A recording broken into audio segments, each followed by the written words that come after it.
Hi, this video is going to be on isolation in Othello. Now, at the beginning of the play, the action takes place in Venice, and after Act 1 it moves to Cyprus, and this allows Iago to create more chaos in the play because Venice was a symbol of power and order, and Cyprus was a symbol of isolation and was much more socially isolated from the rest of the world. So his chaos was more successful here.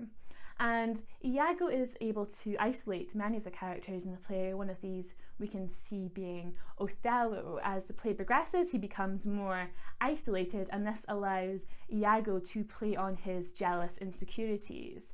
And of course, because he's isolated from Desdemona, this means he's more likely to believe Iago's lies about her. And of course, Othello is socially isolated in the play because of his race. We see this through the language Iago uses towards him. We have the references to the animal imagery, so he speaks about Othello in a racist way, and of course this others Othello in the play and reveals Iago's true nature.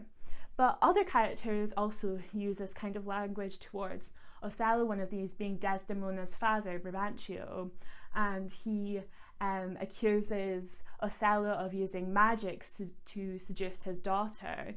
But of course, he only says this because he can't understand why his daughter would want to marry Othello.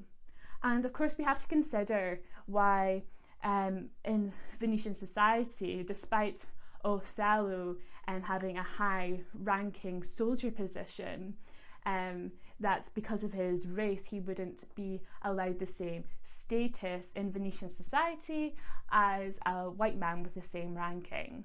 So hopefully you can see how isolation and prejudice are linked in the play. Thanks for listening.